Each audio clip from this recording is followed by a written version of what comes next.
perhaps anything anybody ever needed to know. They could have learned from Roald Dahl's Willy Wonka and the Chocolate Factory.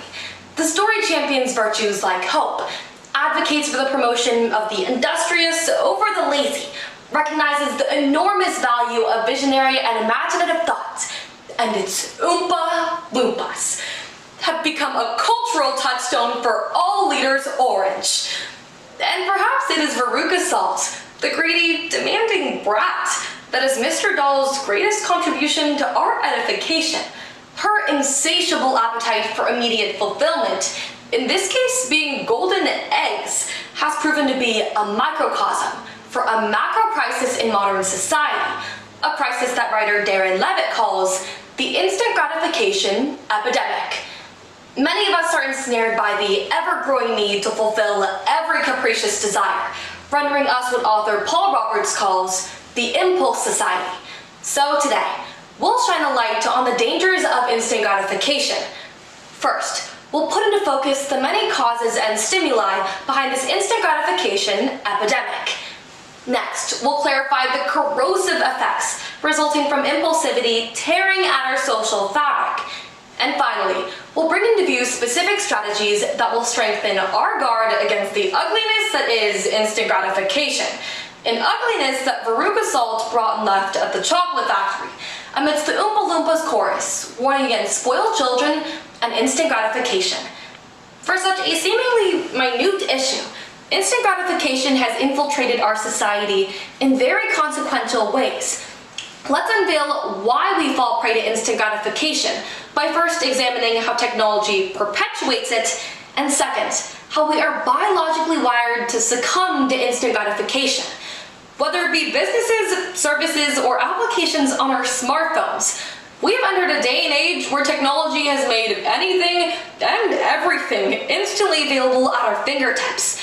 No need to spend hours preparing a full home-cooked meal. Just Postmates a Chipotle burrito right to your house. No need to wait a whole week for the next episode of Riverdale. Just binge watch the entire season on Netflix tonight. Want basically anything? Well, Amazon will deliver it to you in a day. Now, it would be easy to blame the instant gratification epidemic entirely on outside forces like technology, but that doesn't paint the whole picture.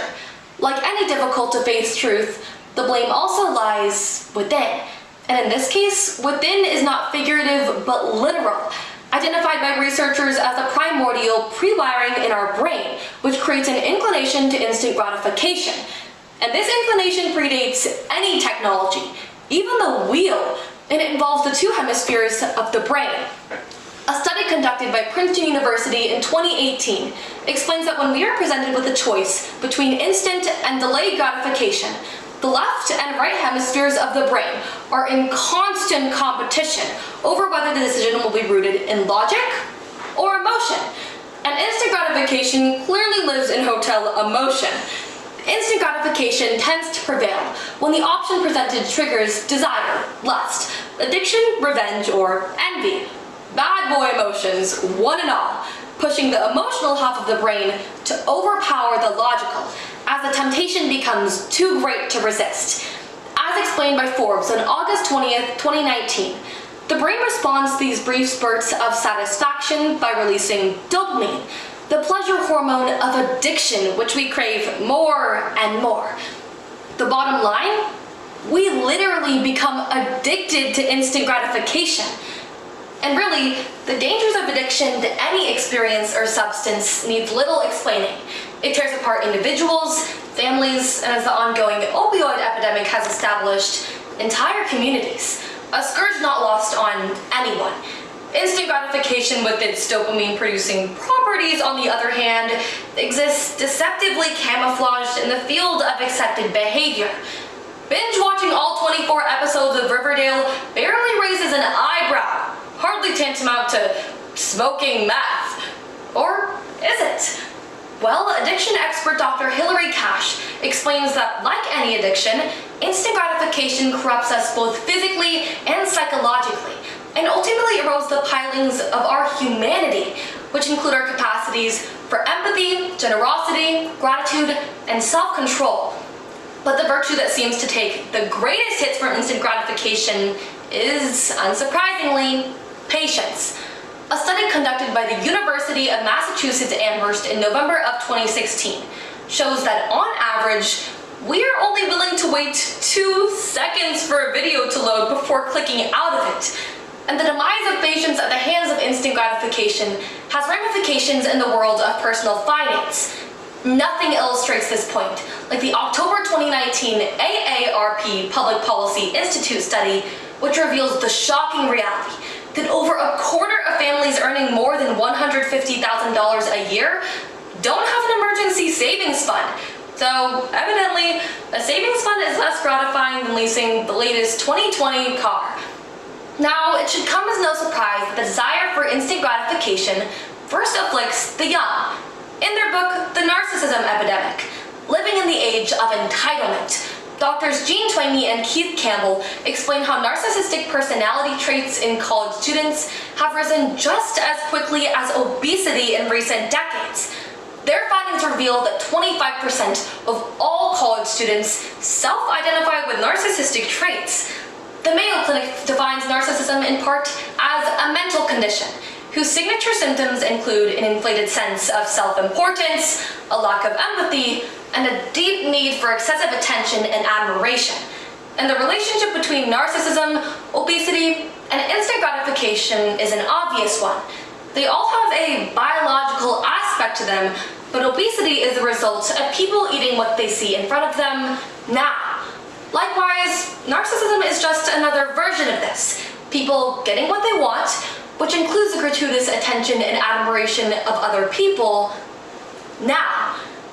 And though it may appear the world is propagating verruca salts right and left, all is not lost. There are manageable and accessible strategies that we as individuals can employ to help counteract this instant gratification epidemic. And the cornerstone of combating our compulsion to instant gratification is likened to what we do with our weakened bodies when we want to strengthen them. As eminent Stoic and philosopher Pierre Hadot states, we must build our inner citadel. Now, any program that hopes to diffuse an addiction begins with the recognition of that addiction. So yes, I, Bree, binge-watched Riverdale. How can I help myself? Well, I can begin by outlining my long-term goal. My long-term goal will be to watch only 1 episode a week, whereby which I'll be able to cherish every escapade of Archie Andrews and Jughead Jones. And I am relying on my inner strength to log off when Netflix shows the next episode starting in 3, 2... Another strategy involves the entire community in a number of ways. First, by taking a page out of recent history, when all of America waged war on poverty and injustice, armed with what the aforementioned author Paul Roberts describes as collective discipline, deferred gratification, and long-term commitment. And I personally agree with Mr. Roberts when he says, and we can certainly do so, again. A compressed version of this communal approach recommends that we surround ourselves with people that will support us and keep us accountable for our actions. When we live in an environment with greater trust and reliability, we are more likely to feel comfortable delaying our gratification. And delayed gratification makes for instant self-improvement, a lesson clearly lost on one like Veruca Salt, but one that was ultimately a part of Mr. Wonka's grand design, which clearly intended to reward children who could delay their gratification, like the unspoiled, grateful, and gracious Charlie Bucket, who became the heir apparent to the Willy Wonka chocolate fortune. So today, we shine a light on the dangers of instant gratification through its causes, effects, and solutions. Solutions which, if heeded, will permit us to, as the song goes, live in happiness, like the Oompa Loompa Doompa Dee Doo.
In my school's Emmy-nominated production of The Little Mermaid, I was cast as my favorite character, Ursula, spitting image. I honestly think they were going for physical resemblance and authentic performance.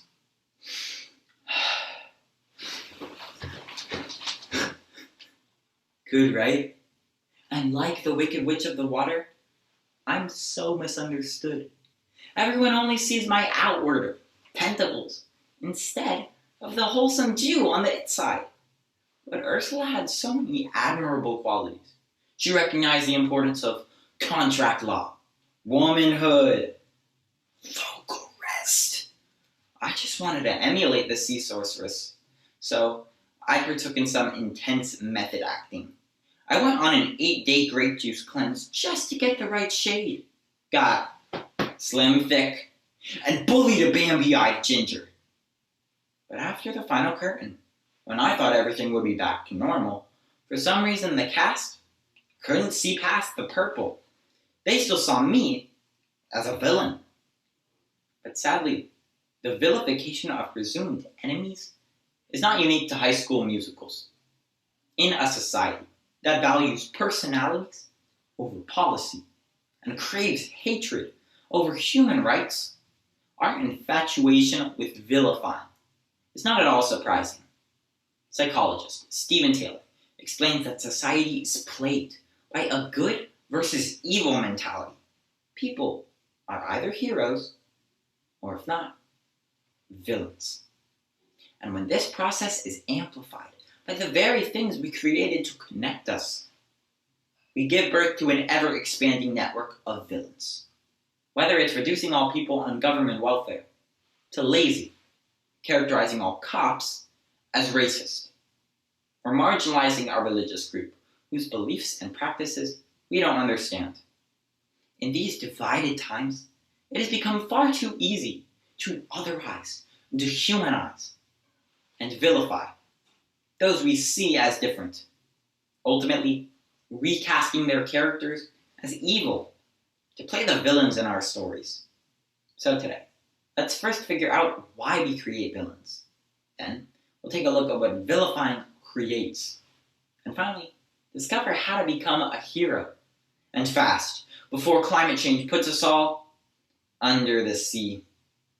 I'm not sure if you're up to date on your mermaid history, but mermaids and humans have been rivals for centuries.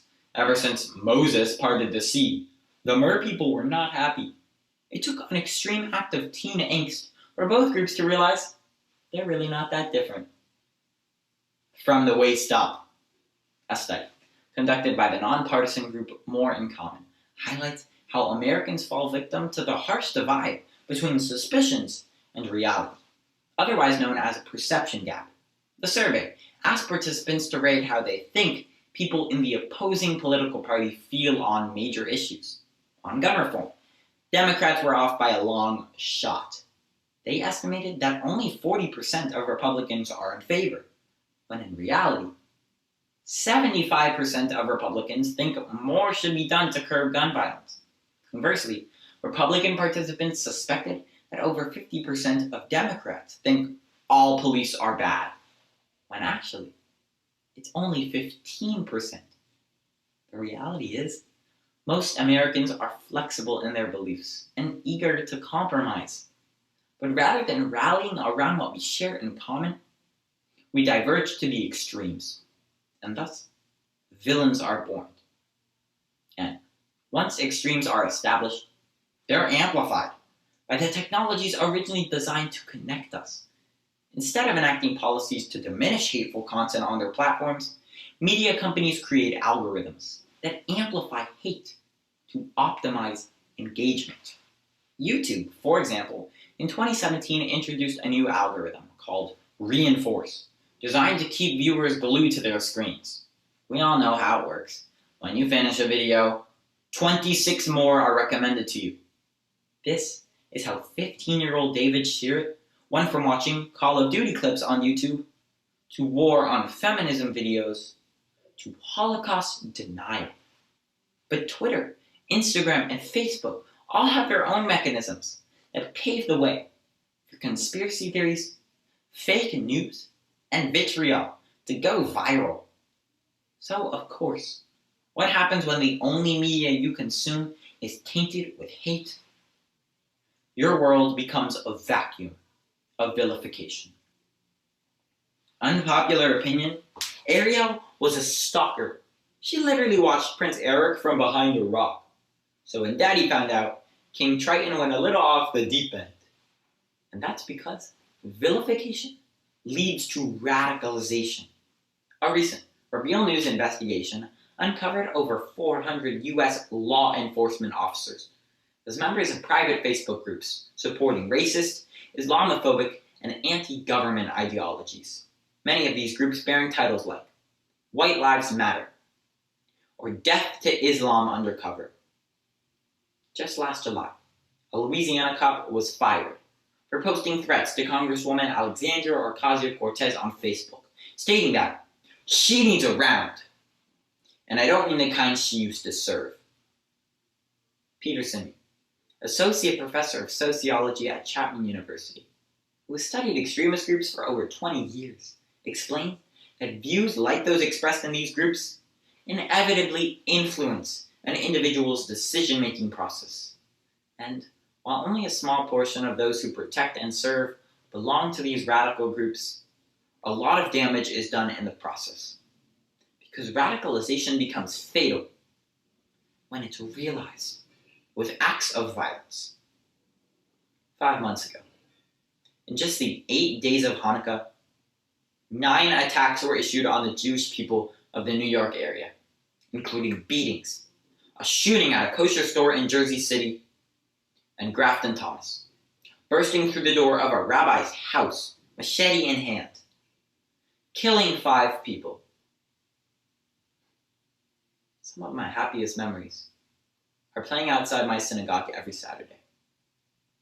But today, the kids are under constant surveillance by armed guards. No longer is it safe to pray in peace, carry out a routine fire drill at school, or go back to school shopping at Walmart, because division reigns supreme, and the hunt to exterminate the enemy is on. When Thomas attacked on Hanukkah, when threats to congressional women of color were issued, in every mass shooting and every hate crime, these perpetrators don't see people. They see the enemy. And it's horrifying to think that I am someone else's villain.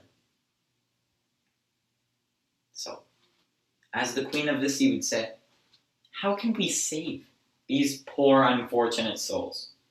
Well, like Ariel, we literally have to humanize.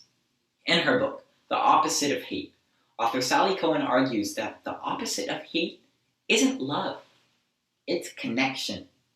And we can connect using what she calls the ABCs of connection speech.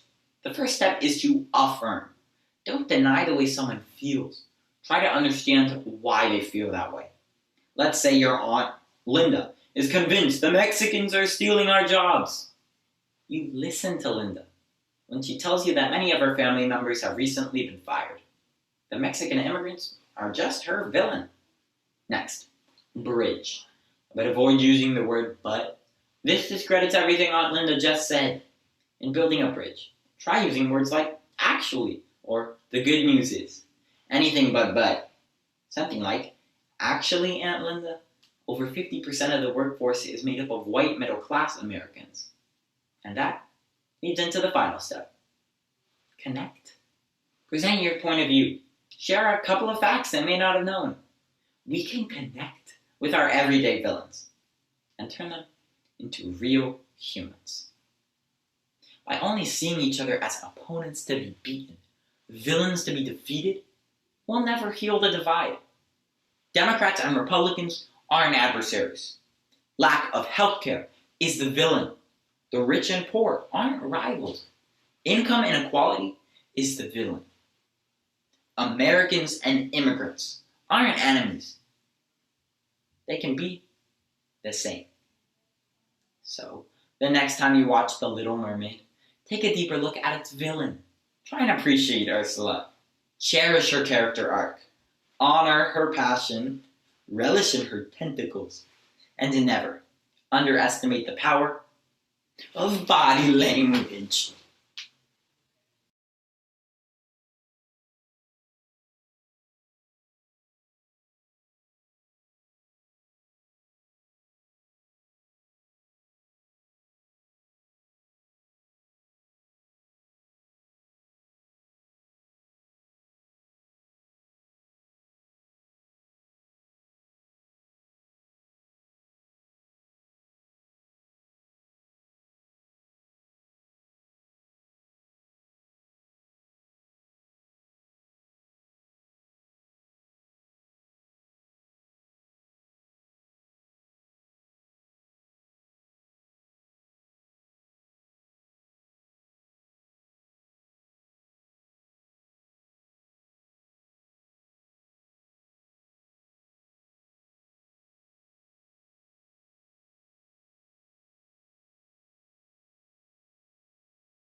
There are a lot of things that are uniquely Minnesotan.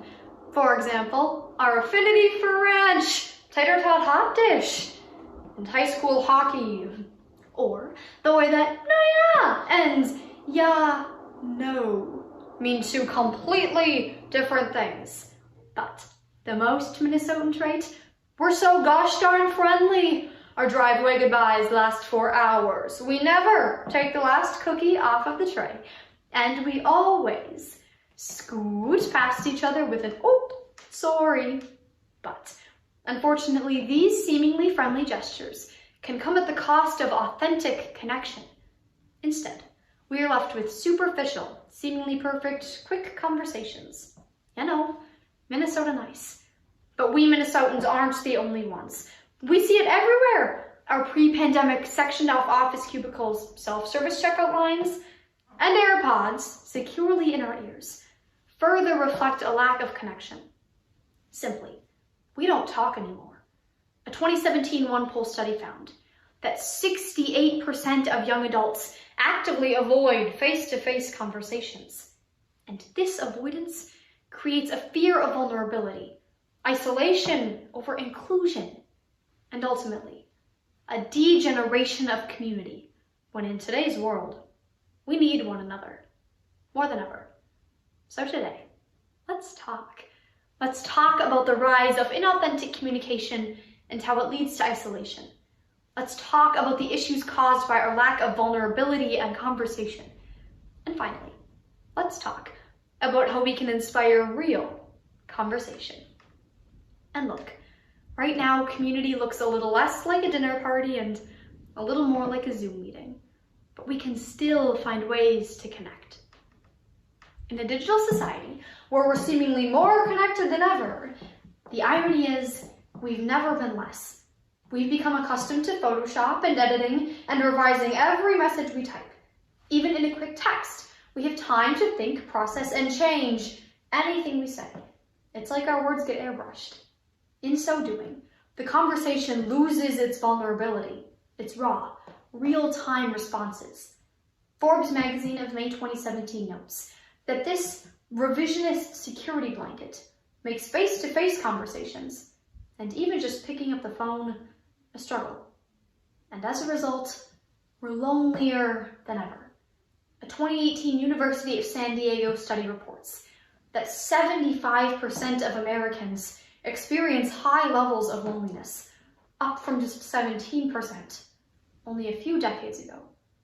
Over the last few months, loneliness has only grown, and the thing we've turned to, screens, is also our problem.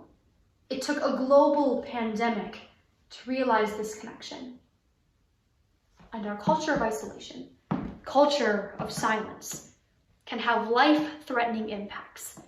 Befriended Worldwide, an organization working to prevent suicide, lists loneliness as one of the biggest warning signs.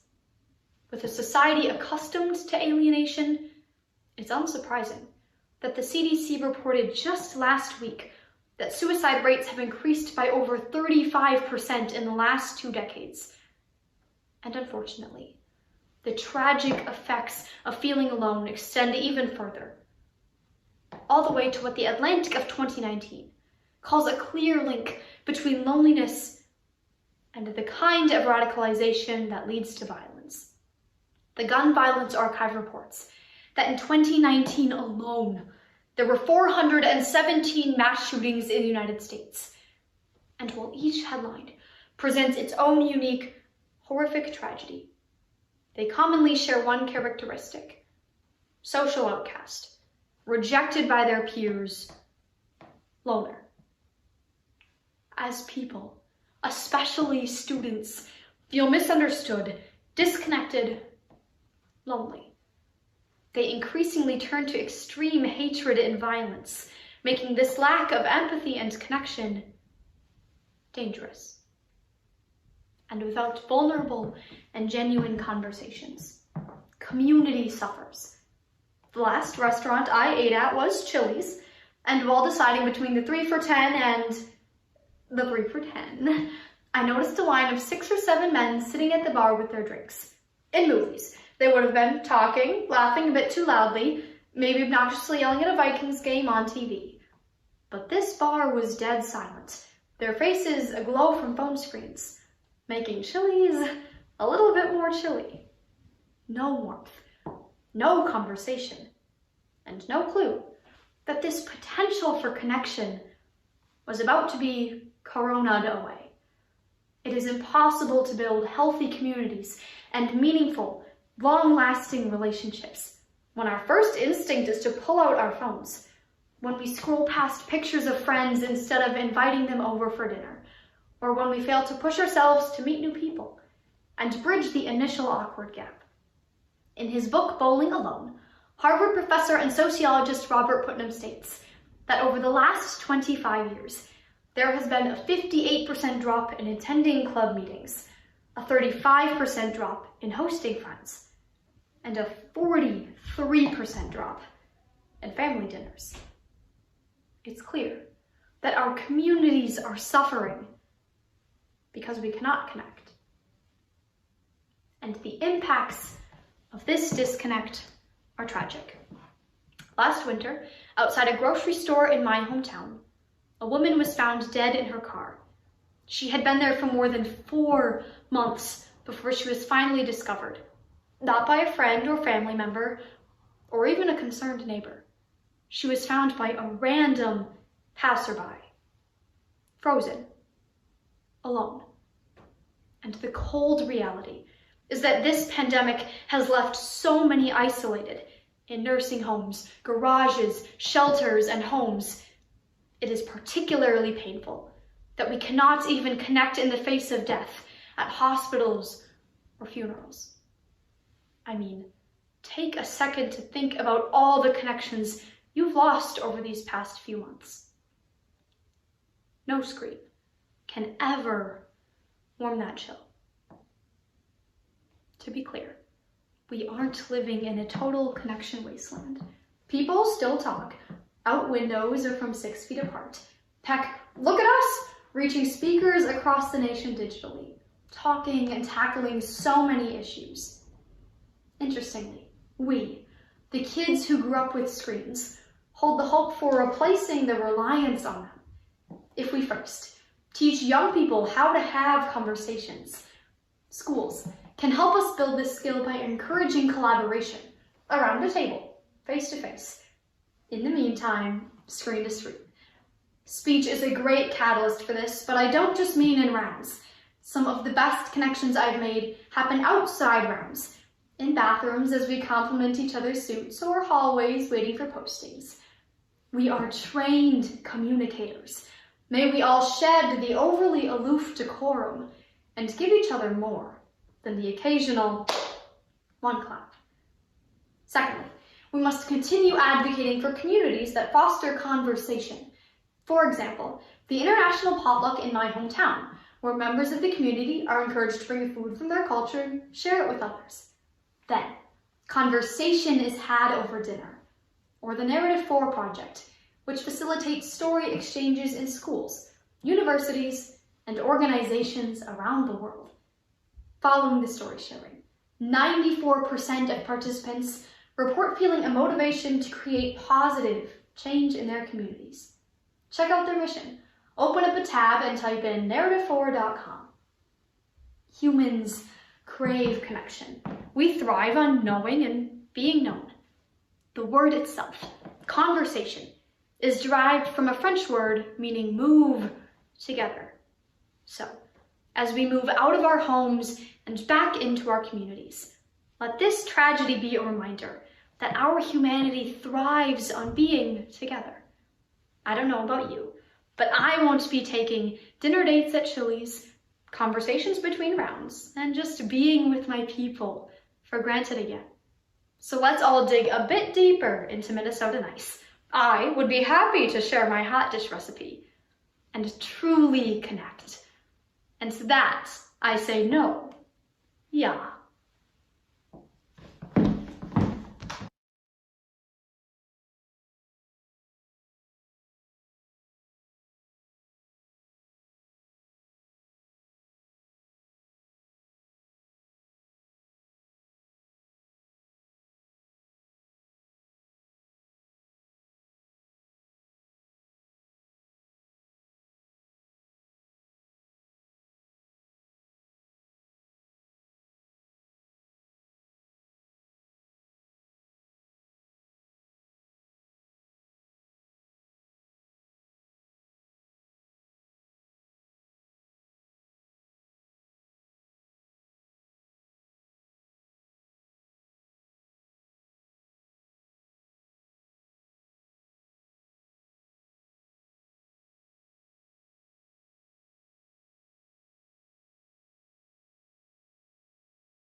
I must confess, my younger self would have been the perfect candidate for the TLC show, My Strange Addiction.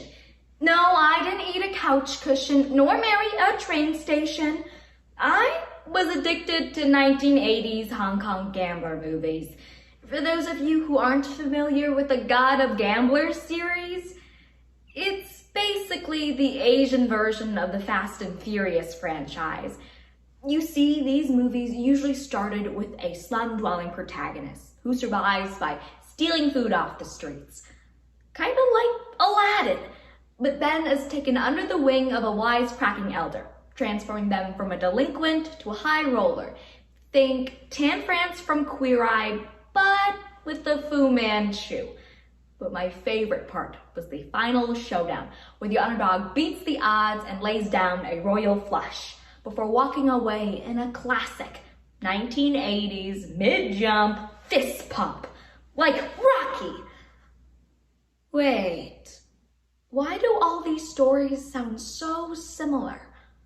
Well, frankly, because they are. Hollywood, like my younger self, is addicted to the underdog narrative, and as a society, so are we. According to Ed Ayers, professor of history at Richmond University, America has propagated itself as an underdog ever since 13 scrappy colonies went up against the largest empire in the modern world.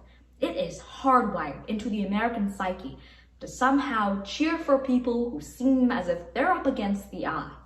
And while America's origin story is inspiring, I'm concerned that our obsession with the underdog narrative is misleading and can be damaging to actual underdogs.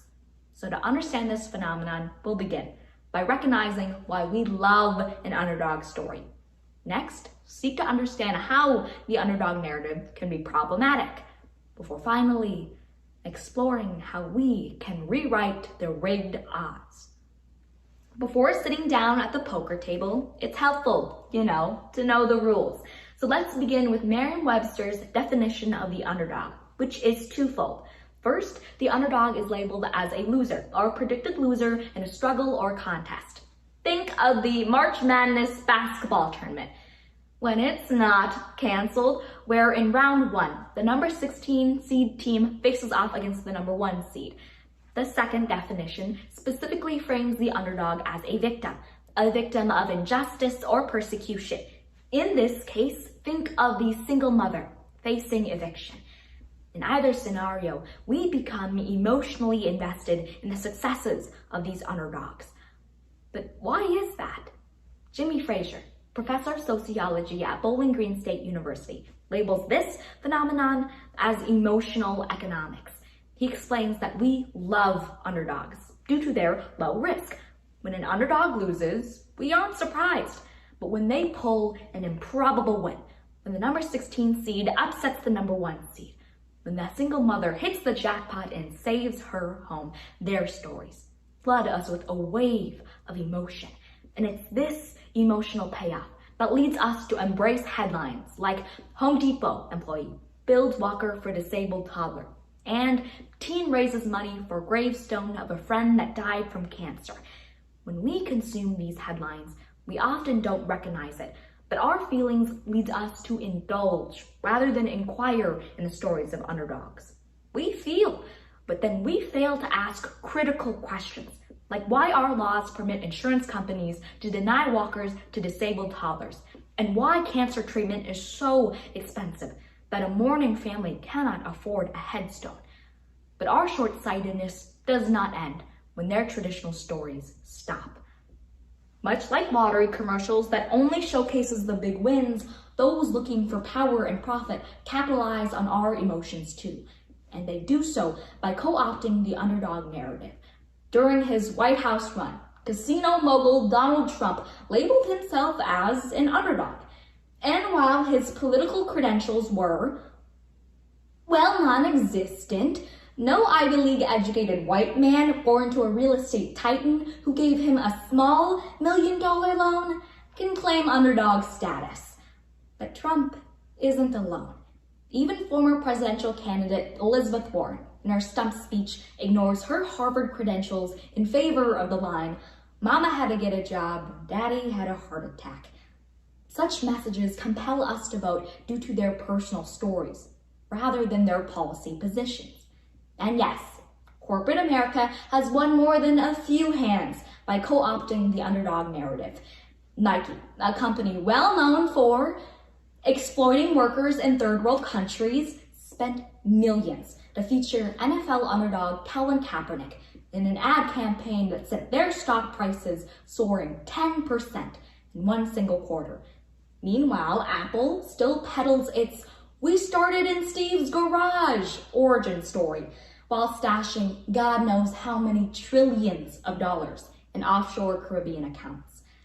And while our pockets can withstand a blow of a pair of sweatshop sneakers, there are far more nefarious enterprises that co-opt the underdog narrative to an effort to bankrupt the little guy. In separate investigations by NPR and the FBI, found that for-profit colleges and pyramid schemes utilize predatory marketing strategies that deliberately targeted textbook underdogs, like women and people of color, promising them their own rags to riches success story by earning their degree or by selling their weight loss products. However, in a CBS News report, found that 98% of all student loan fraud cases were against for-profit colleges because they don't adequately license their graduates for work in their fields. And according to the Federal Trade Commission, less than 1% of sellers trapped in a pyramid scheme actually turn a net profit. Preying on desperate underdogs is shameful, but instead of blaming the card sharks, we tend to blame their victims instead. Now, this is the part of my speech where I'm supposed to tell you the story of an underdog. You know, a real tearjerker about a little guy who's being preyed upon, bets the house, and loses everything. And throughout the season, I did. However, I realized that I was being hypocritical because I, like so many oratories, co-opt the underdog narrative for our personal benefit. And that's because as children, we were taught empathy via underdog stories, like The Ugly Duckling and The Little Engine That Could. In a 2013 Berkeley study, found that these underdog stories released oxytocin, a hormone that moves us to lend a hand to help. However, in the same study, found that when we aren't exposed to a heartwarming story, oxytocin doesn't disperse, and our propensity to care for the underdog plummets. We shouldn't need a story to empathize with the high school dropout that we so often write off. We shouldn't need a story to empathize with the homeless panhandler that we actively avoid. And we shouldn't need a story to empathize with the addict that we dismiss without a second thought. I am not saying that we cannot enjoy underdog stories. They can be remarkably inspiring, but when we weep at those on screen while refusing to lend a hand to actual underdogs, we miss the point. So first, we need to check our emotions when consuming underdog stories. Checking our emotions will prevent us from indulging in stories exclusively meant to entertain us and allow us to see the ways in which we can use our support to aid. Next, we need to ask why the underdog story is being told. Asking why will help us recognize when the underdog story is being co-opted for someone else's power and profit, and we need to dismiss those narratives. Finally, we need to see the plight of others as a call to action, because they are human beings with dignity, and not because we deem their story sad enough to care. During her first Minnesota winter, my mother's car broke down. Stranded, a kind stranger stopped to help. The stranger didn't know my mother's story, that she was a recent immigrant with no family or friends to call upon. The stranger simply saw a woman stuck in a snowstorm who needed help. When the two parted ways, my mother used her broken English to ask for the woman's name. Mimi. When I was born, she gave me that name because Mimi represented the hope and generosity of her new home. And I stand here before you today, thankful that that woman wasn't named Karen, and thankful that she didn't need a story to compel her to help. Now, as much as I love the God of Gamblers series, yes, all 8 movies, I'd rather see underdogs triumph in real life, not just on screen. We have the moral propensity to support the little guy, but we need to push ourselves even further so that our thoughts finally become our deeds. So, the next time you're about to bet on a likely winner, pause, reshuffle the cards, and deal a new hand to those who need it the most.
There are several insults that Indian boomers use on their children.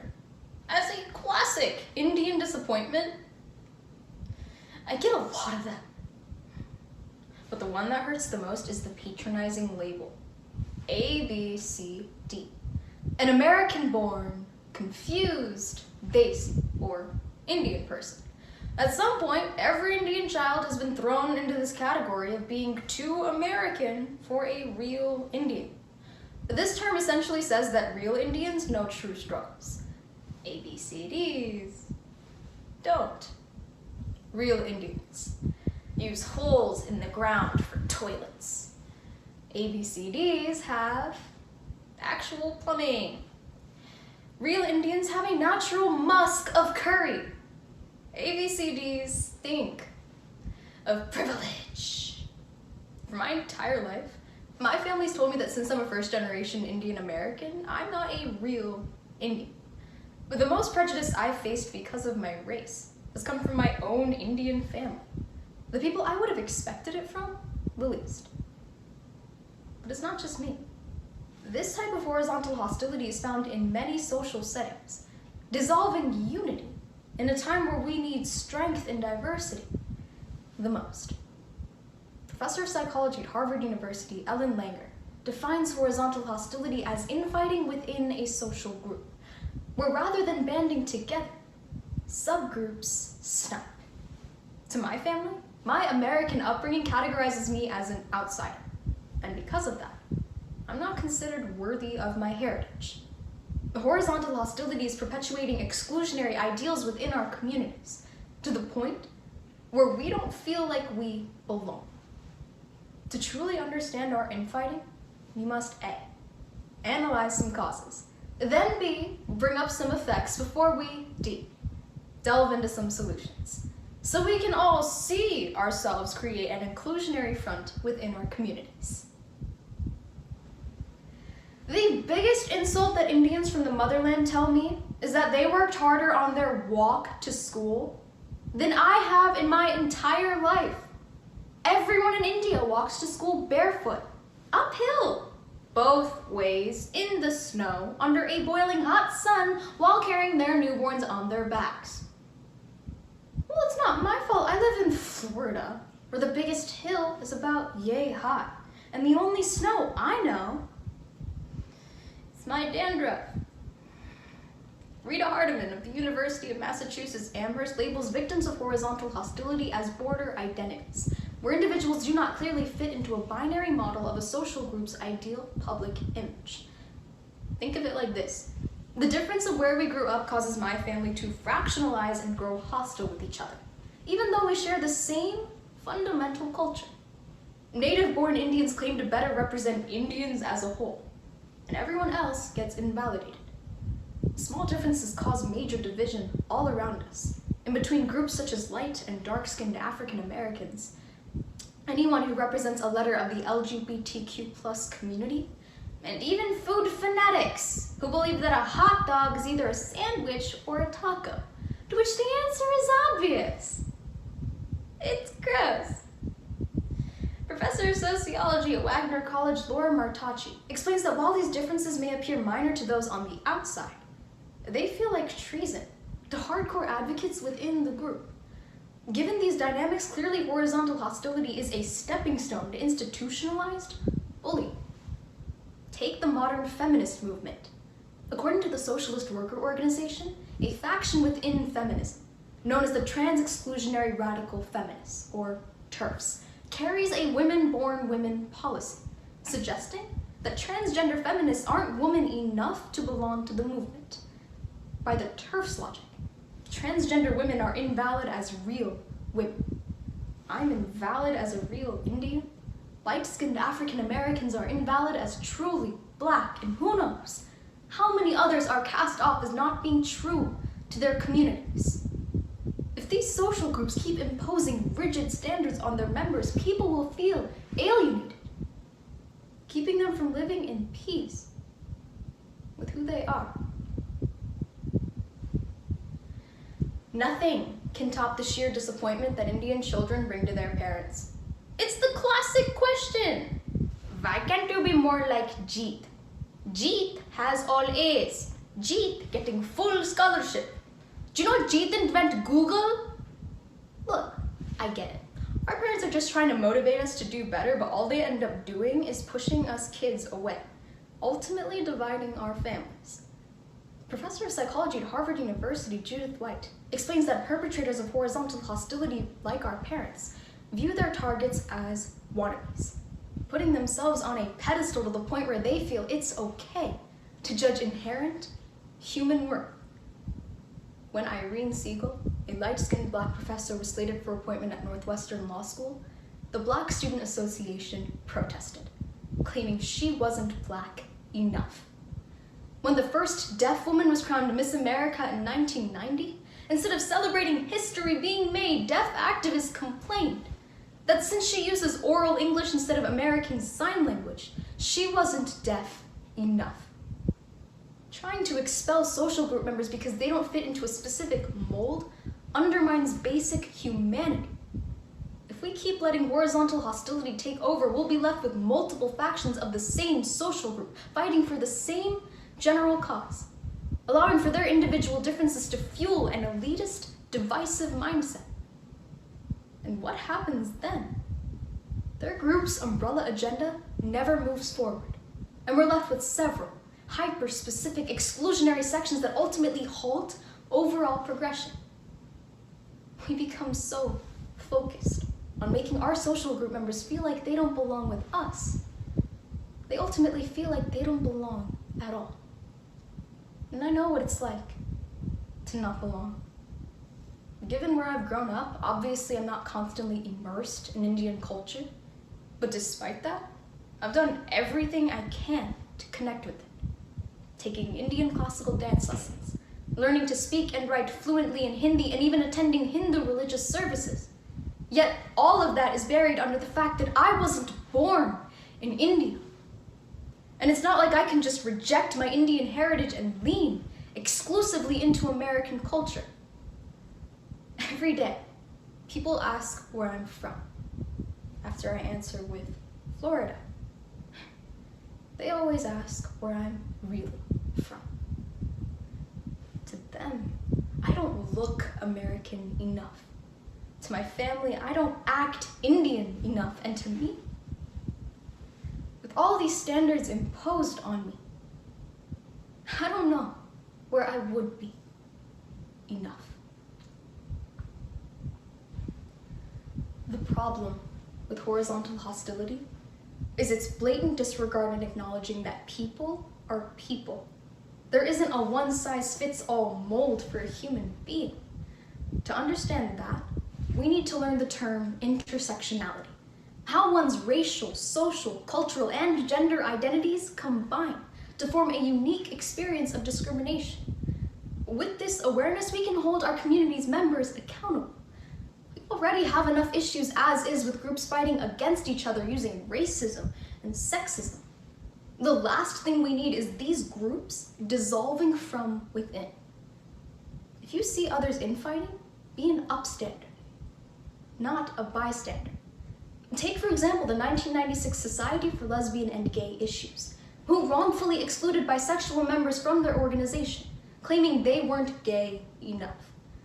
Their president, Robin Burke, stepped up and advocated for intersectionality, and ultimately changed their name to a more inclusive one, the Society for Sexual Orientation and Gender Diversity. By changing their label, Burke stood up for inclusivity over plurality. But in everyday life, Rebecca Solnit of the University of Berkeley explains that when interacting with members of your social group, find places of agreement in a discussion and move forward from there. Don't try to change anybody's self-image. Rather, deepen an understanding for why they are, who they are. By creating an open and honest communication channel, we'll find that when we make room for acceptance, there is strength in community. You want to know why my family stopped calling me an ABCD? When they asked me where the bathroom was, I took them to a hole I dug outside. They haven't called me any letter since. But the real way my family and I resolved our issues was through a sit-down conversation. They understood how, in spite of where I live, I'm just as curry-blooded as them. We didn't let horizontal hostility permanently destroy our family's relationship. And now, you can too. Now, I don't know about you, but that seems about as easy as A, B, C, D.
The roaring 20s gave us so much as a nation that we still cherish today.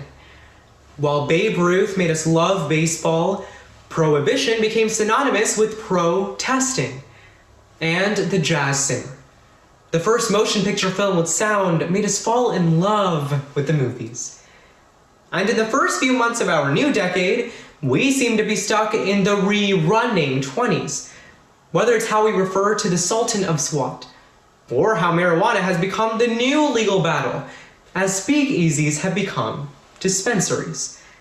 But as for the movies, well, we just can't seem to move on. The latest futuristic adventure is another Star Wars movie. And if that's not for you, there's always 1917, a movie about, well, you guessed it, 1917. In so many aspects of our lives, it seems as though more and more it's in with the new, but only when it gives us nostalgia. Originally described by Portuguese sailors as saudade, or a melancholic longing for loved ones and the past. But as nostalgia is continuing to sell, it is causing us to sell out. Our relationships, our memories, and ourselves. According to Dr. Neil Burton, a professor at the University of Oxford, nostalgia is a form of self-deception that involves distortion and the idealization of the past. Which leads me to my central concern, that our society is starting to glamorize the feeling of nostalgia, and in effect, demonize attempts at progress and reform that are being made today. And so, when looking to how our saudade has hurt positive change, let's first set sail and discover how we misuse nostalgia to comfort ourselves and to crucify others. Then we'll look to some implications, before finally anchoring on some new solutions so that we can keep nostalgia where it truly belongs. The past. Now, in the journey of life, I've ironically had more than my fair share of, well, journey. Every school dance when the speakers blare, "Don't Stop Believin'." My classmates channel their inner Steve Perry. I believe it can sometimes be a bit too much. But karaoke is, just like in many other cultures, the ultimate group love journey, and it's rooted in nostalgia. And this is the first way that our problem pans out. When we look to nostalgia as a unifying force that comforts us, regardless of its hazards in society. In fact, people are so intrigued by the past. That warm feeling of nostalgia is explained by journalist Vicky Spratt as a form of escapism, a longing to return to a time where things were easier, better, or more familiar. But unfortunately, this feeling is starting to sell fast. Take the field of entertainment. As Josh Spiegel, a social commentator for the Washington Post, notes that nostalgia may be the most powerful force in American culture today, and that no one can sell this better than Disney. After the start of their new streaming service, Disney+, the company has started to capitalize on the comfort of their consumers. But as Ben Rowan for The Atlantic cautions, this behavior doesn't just let us glimpse at the past, it puts us squarely inside it. Indeed, it has become increasingly difficult for artists to create newer, successful projects. Maybe that's why we're on season 25 of The Bachelor. And maybe that's why daily federal coronavirus briefings have been never-ending reminders of the great job we've been doing. But it's not just in our reboots. It's also in our relationships. As Dr. Alan R. Hirsch notes in his book, Nostalgia, a Neuropathic Understanding, that nostalgia acts as a driving force for how we choose our spouses, by unconsciously looking for characteristics that are reminiscent of our parents. However, what's more striking is that this paradigm is found more often in abused children. As Hirsch concludes, that many children of alcoholics often choose to marry alcoholic spouses, not because their past was happier, but because they're trying to recreate a sanitized manifestation of their past. Which is why when we equate pleasure with relatability, we equate a lack of understanding with dissatisfaction. And so our natural move is to try and relive the past. This is the second way that our problem pans out. When we look to nostalgia to try and relive the past, we alter a time that never truly existed. And soon enough, nostalgia is used as a weapon. Now, since the beginning of time, nostalgia has always been used to point blame on the present day. Oh, the good old days! Sound familiar?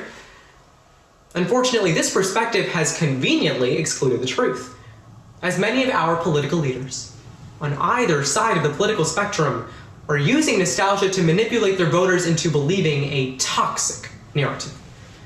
Which is why the New York Post furthers this by explaining that America's parties are no longer interested in navigating a path towards the future. Instead, they're more focused on trying to go off of their nostalgia and a golden past.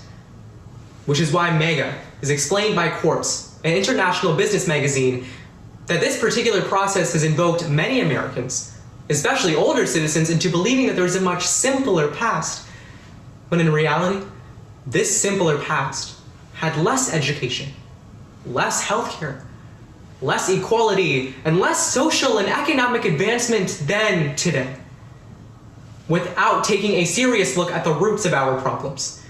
This narrative has undermined the decades of progress that we have taken as a nation, and forcibly pointing the blame on a select group of individuals: the immigrants. It was just 2 decades ago that my own parents immigrated into the United States, and it wasn't easy, because at first they were looked down upon for nothing more than their differences. But the largest suffering that my father had to endure was a separation from my Pati, my grandmother. Although my Pati was proud to see her youngest child pursue his life and career in the States, her sadness continued to linger. And then, tragedy struck. It was just 2 years ago that my father's older brother tragically passed away at the young age of 50. Now, although my father's move into the United States left my Pati lonely, my uncle's death left her heartbroken. And despite the fact that my father talks to her every single day, my Pati is so lost in her emotions, so reminiscent of her past, she's unable to cherish memories that could be made today. And as it turns out, Saudade is a two-way street. It's not just nostalgia for what was left behind, it's also nostalgia for what was changed without your consent. By no means is the past a forbidden entity. Sometimes it can even be therapeutic, but it's critical that in all that we do, we find solutions to fight the perils of Saudade, to make sure that our journey is the best one possible. First, we must change the way we interpret our past experiences. As Dr. Svetlana Boym, a professor at Harvard University, shows us the way. That rather than engaging in restorative nostalgia, where we try to restore the past at all costs, we should be more reflective, by acknowledging that something has changed in the name of progress while still accepting positive change. Now, it's okay to pine for the days when Johnny Carson and Carol Burnett made a nightly appearance in our homes. But it's also okay that when looking to movies such as The Jazz Singer, blackface is no longer acceptable, and instead look to the true diversity that both Hollywood and our nation at large are finally beginning to embrace. Second, we must change the way we experience our current adventures. This step is so crucial that Adult and Teen Challenge uses to fight the nostalgia trap of drug addiction. Rather than finding places associated from drug addiction days, persons fighting for a new life are encouraged to find places with supportive friends and family that can not only confront, but overwrite memories of the past. Because every time that we believe nostalgia brings us one step forward, it only brings us 2 steps back. Now, there's still miles to go in our journey of life. But by sailing together, let's not let nostalgia shipwreck our full potential. And if there's anything that we can learn from the movies, instead of always trying to go back in time, let's instead go back to the future.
Elotes,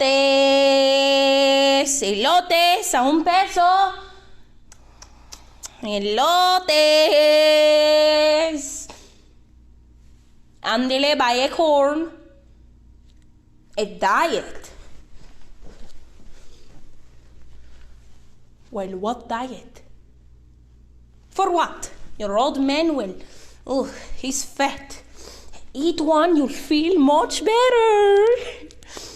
Besides, who's going to want to take her husband? He's fat. Ándele, cómpreme uno. Ay, bueno, okay. How do you want it? With mayo and everything?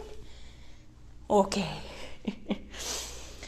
You know, I've been working on the corner of this street for 5 years now. I came here from Mexico and I brought my 3 daughters with me because, because my husband Left me for some tiny malpinto hanas, a 20-year-old Mensa. And so I came here and I started working as a maid. Until I got tired of being treated like a slave. No. Now don't go thinking that I'm scared of hard work, because I am not. I mean, by selling corn on the street, I can provide for myself and for my daughters. And the good thing about that, well, I'm the boss. And I don't want nobody feeling sorry for me. Nobody. Why be a burden on society?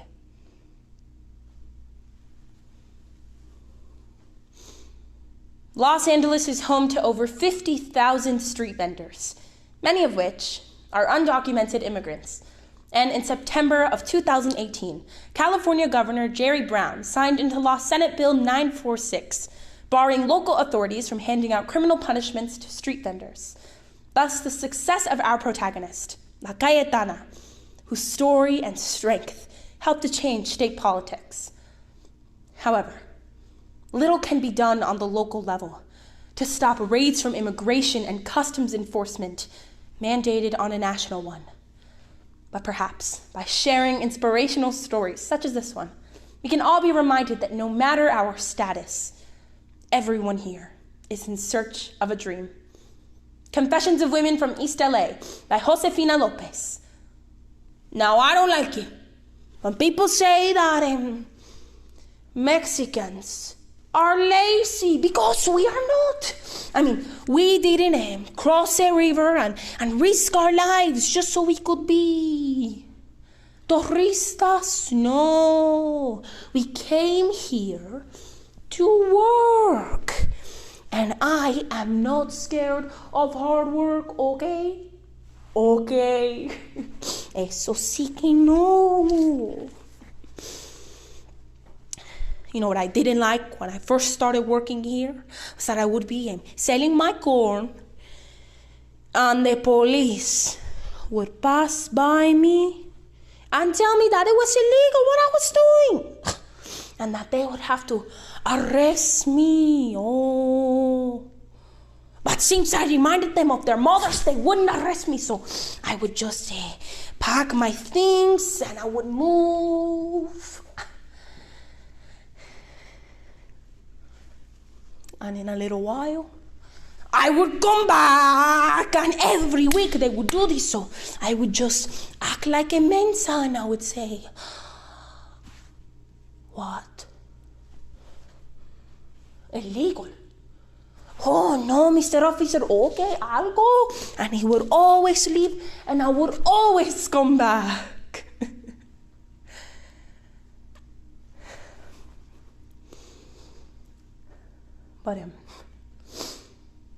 But one day, elotes a $1. Oh, hello, Mr. Officer. ¿Elotes para ti? Oh, no, okay. What? Illegal? No, Mr. Officer. No, listen, I'm... Oh, okay, I will go, Mr. Officer. Mr. Officer.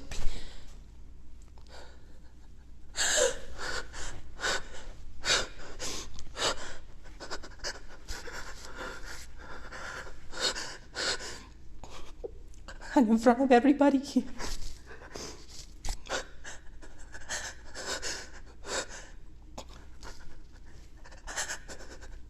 No, Mr. Officer, please, no. He put handcuffs on me and he kicked me inside of his officer car. No,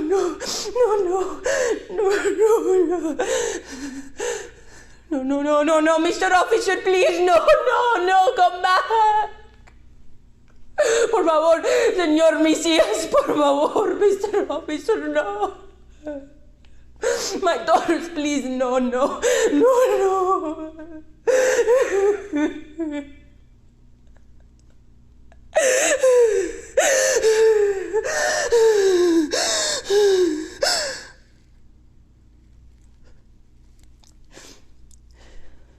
was an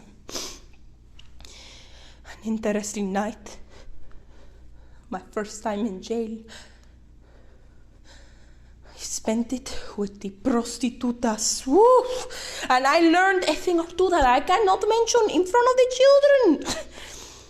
Pero bueno, I joined the tamale vendors at the church nearby, and I met this young lady. And she told me that if I went to City Hall and I told my story, that I could convince politicians to legalize street selling. No, I told her, I can't.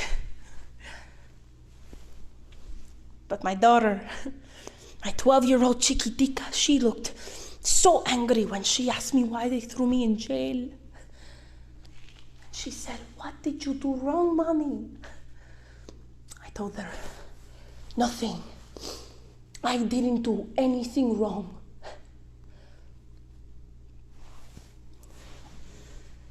But she doubted me.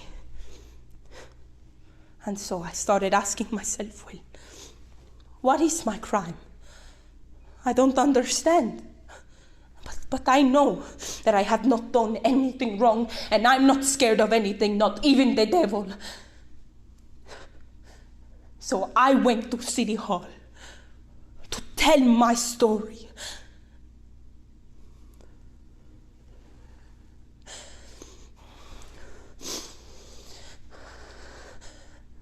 We are here to tell you that we are just trying to survive. We are not taking away profits from big companies because all we make is just to get by, to feed our families. We are not on the streets robbing people or committing crimes or hurting the economy like we are blamed. And just because we are illegal aliens, as you call us, doesn't mean that we don't have a voice. But why? Why are we illegal? I don't understand. What is my crime?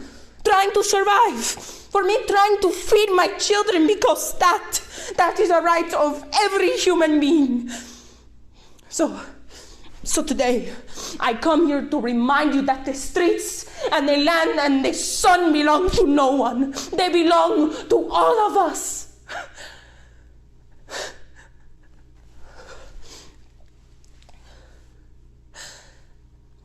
And that is why we are here to beg you to give us the right to earn a living.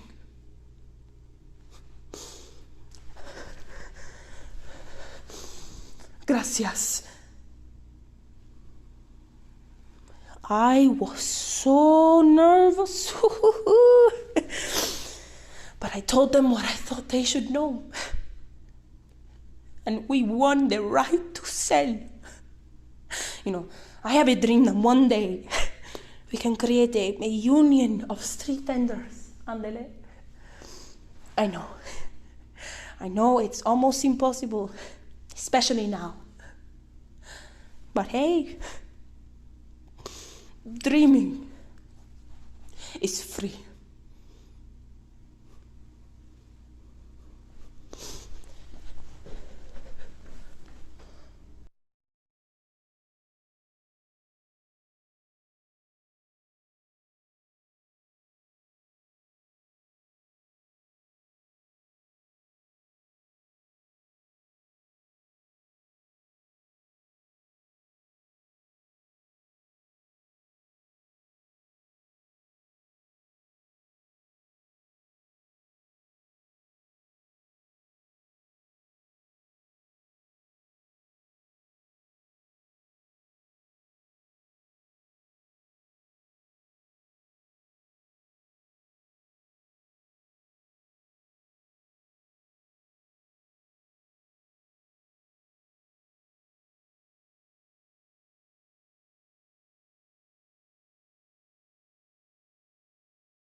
Hi. Merry Christmas. I'm actually not supposed to be here right now. You see, I'm supposed to be on a plane on my way home to visit my parents. But on this afternoon, I sort of, chickened out. But I'm glad I stayed here. I'm sorry, why do I start? I grew up in a small town. My dad, he was our high school football coach. He was also known as the town drunk and hero. I started drinking very young. I think it was just a cover-up of the inadequacy of which, my dad would point out as often as he could.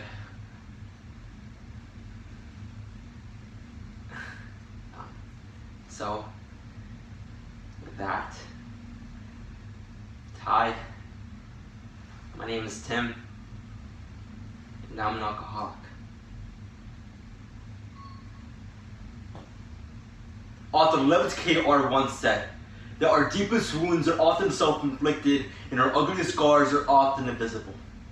We can find this especially true when it comes to substance abuse.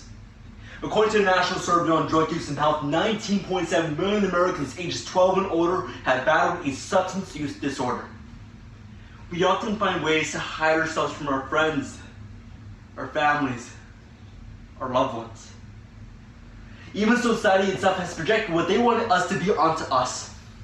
It's time to realize that we need to start being true to ourselves, because then and only then will we be able to accept ourselves. Admitting our struggles is the first step to recovery. Come join us at an Alcoholics Anonymous meeting where we see Tim discussing what it was like to face the troubles of his past in Blackout by Gary Lennon. As a kid, I always knew that I was different. It's like that feeling in middle school where you just don't fit in. I would try doing things my dad wanted me to. I would try getting good grades. I even tried going out for the football team. Because, that's funny. It's not like I was a geek or the other kids made fun of me because I was like them, I wear baseball caps like them and I talk really loud like them too. Like, hey you. How you doing?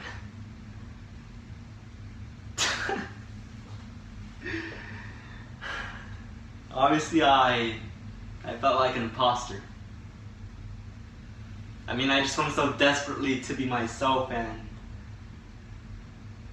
I couldn't. So I drink. Not to be like everyone else, right? In high school, I dated a girl for like 2 years. It was fine, but it never had that spark, or that fire you're supposed to have. But it made my dad happy, so I did. I also remember of my junior year of high school, I was getting drunk at my base with my best friend Tom, and then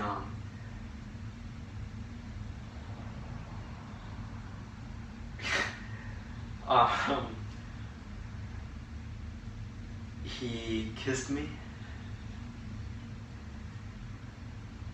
I don't know, but it felt right to me. Almost sort of beautiful, I guess. But even with Tom, didn't have that spark that I was looking for. But finally though, after high school, I reached New York City. And there, well, you guys can probably guess what I discovered there. Drugs! Yes, drugs, and I love that. I got totally involved in this whole scene. I was ugly and I was crazy for a long time. I hardly remember the last year of my drinking.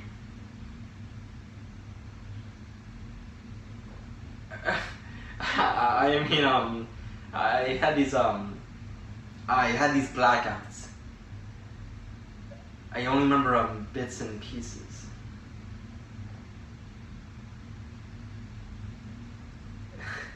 I remember the night before I got committed to the detox, I was drinking a lot and I was using a lot of drugs, but I knew I had to work the next morning. So, I go to the restroom where I work, I'll lie down, and I go to sleep. I always hated being late. Because that makes sense. So when the owner finally comes to open up, he finds me lying there and he's thinking, hi, I'm a bum. Because of the smell and that I've crapped and urinated in my pants.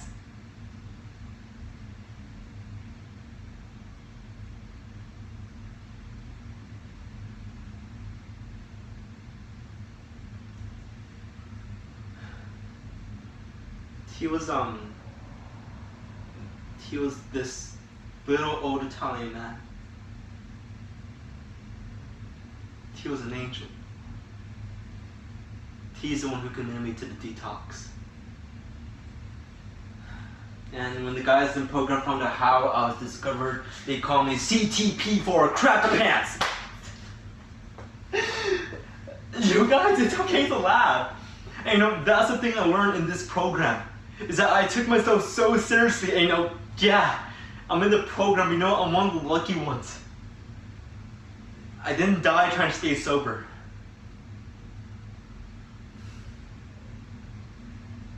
That's when I knew that when I got out of the program, I had to tell my parents that I was different. And that it's not some disease, and I want them to love me in spite of it. I thought that for just once in my life, I could just go up to them and say it and mean it. Then I could stop running from it. So I did. I told them.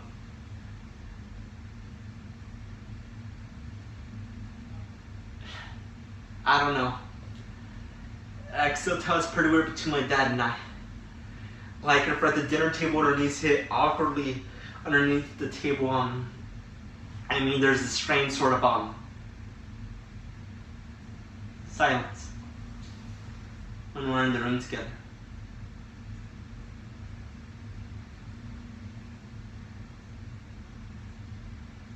And this face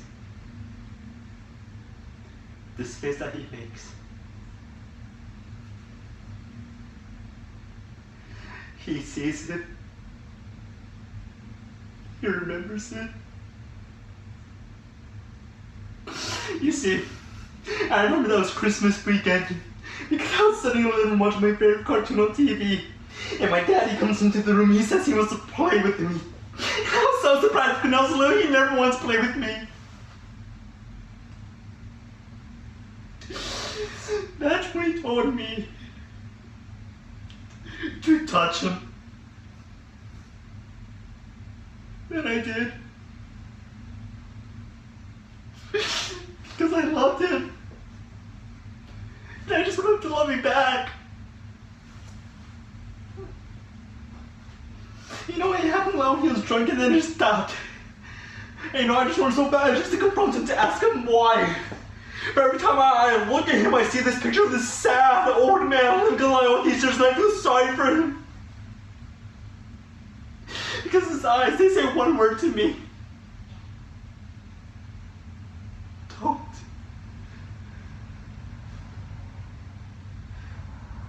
So I don't.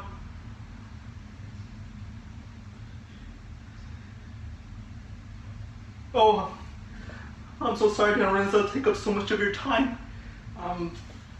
I remember my first time coming here. I sat in the back of the room, I just watched all you share your lives with each other.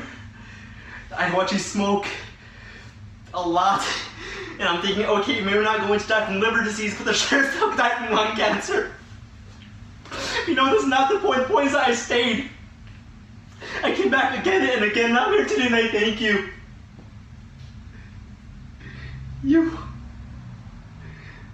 You helped get me sober.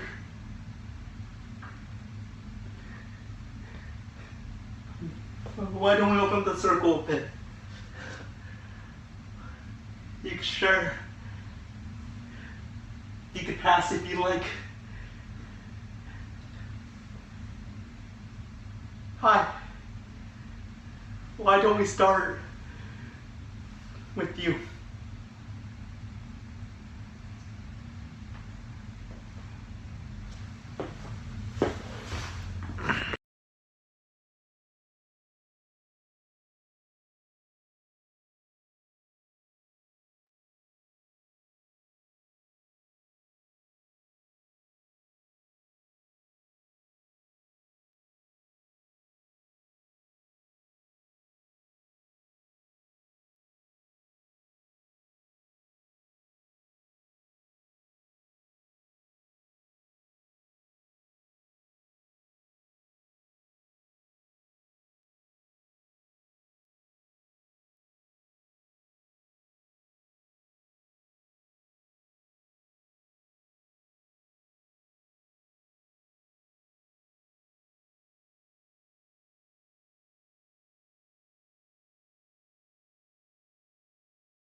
Robert wants a piece of pie.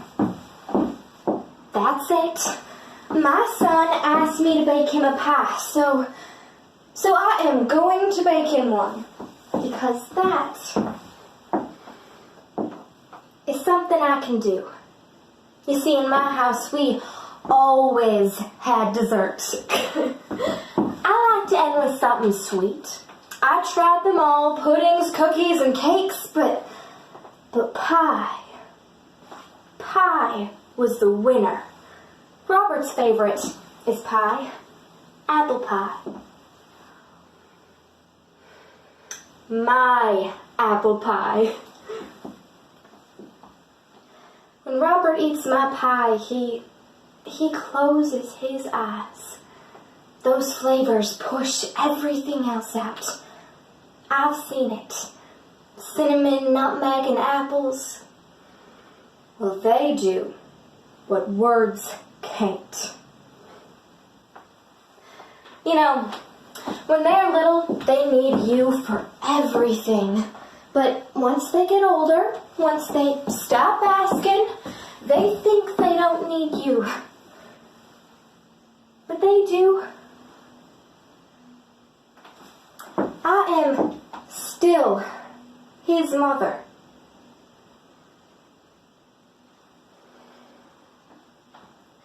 Currently in the United States, 2,721 people are on death row, awaiting execution. But behind this cold number are real stories and real families. People who are forced to deal with the consequences of tragedy, but who do not receive the same sympathy. After Miriam's son Robert brutally kills 2 teenagers in a drug deal gone bad, Miriam is left to serve a life sentence of a different kind. Now, she must bake her son one final apple pie for his last meal on death row. Forced to reflect on a lifetime in the midst of her son's last moments, Miriam's story asks us, is unconditional love a crime? And Apples in Winter by Jennifer Fawcett. It's strange to explain it. I mean, how many times have I done this? One pie, it just blurs into the next. Well, except for the first one. I remember that one because I made my first pie the week that Robert started kindergarten.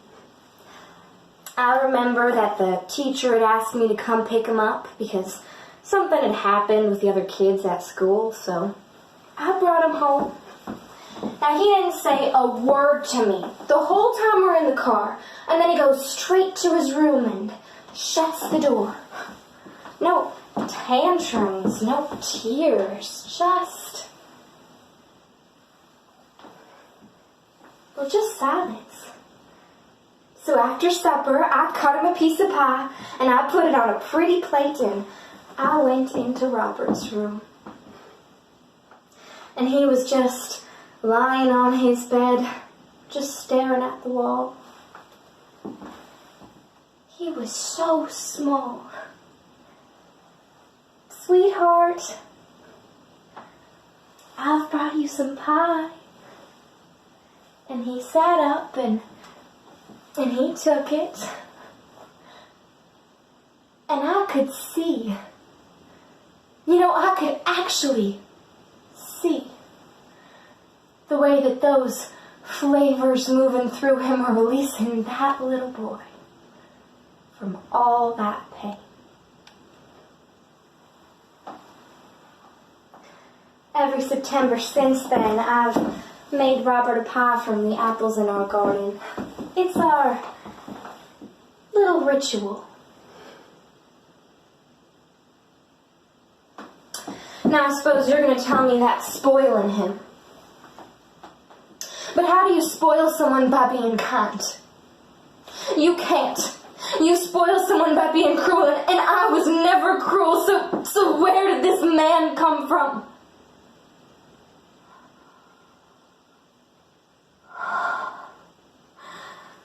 Oh, I am just talking to talk.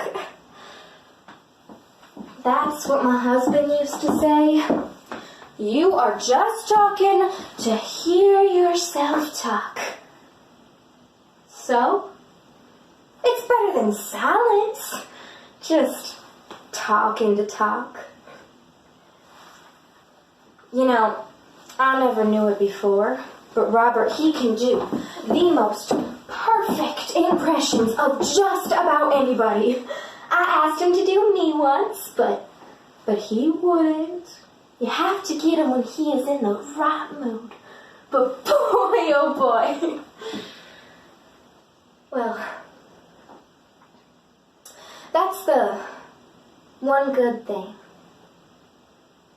With him being in here, he's thoughtful, and he's funny, and he is so smart. Well, he was always smart, but for a while it was cloudy. But that was the drugs. That wasn't him. He'd disappear for months. Just these long stretches of silence. Becoming someone who steals and lies and manipulates and kills. It happened on a Friday in September. Apple time. He'd come home and he was sitting at the counter just like he used to when he was little. And I made up a bed for him, but he left in the middle of the night. And that night it rained. It rained all night long. And the phone rang. And I could have answered it. I could have picked it up and I could have told him to run away, and I could have called the ambulance myself, and those kids, they didn't die right away. They could have lived in none of this, but I couldn't. I didn't. I locked the doors and I turned off the lights. And he came back. And he stood outside in the rain, and I just sat in the dark and waited for it to be over. Mama! Mama, let me in! Mama, I need you to let me in!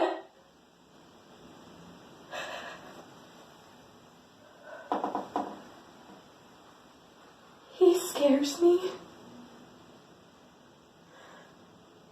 My son.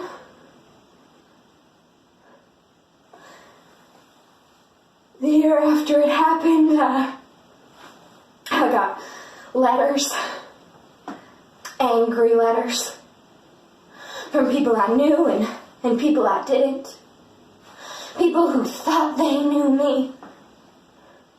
And I read every letter because that seemed important. Like all that hate could do something. Could make me stop feeling or stop loving or change something. Change me. Because you think I'm some kind of monster for having created someone who's done what he's done. You won't say it to my face, oh no, but you will say it to each other.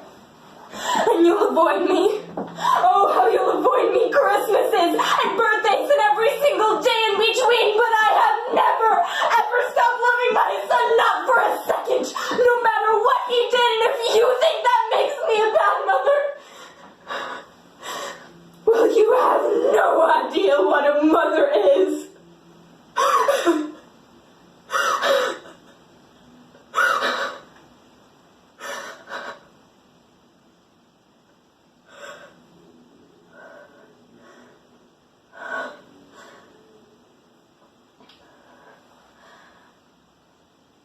My son asked for his last meal to be a piece of my apple pie.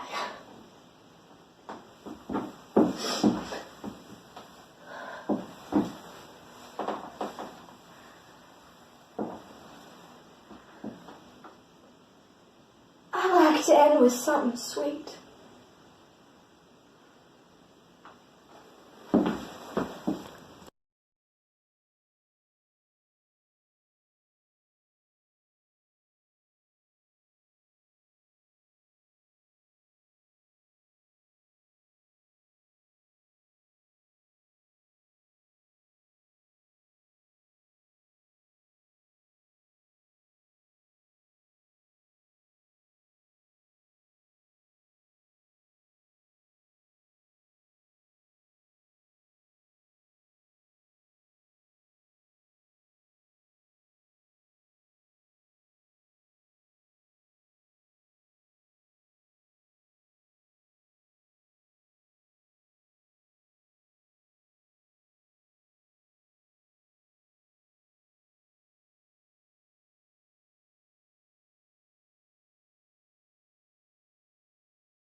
If you and I met at one of our children's birthday parties, or in a hallway at work, or at a neighbor's barbecue, you would never guess my secret.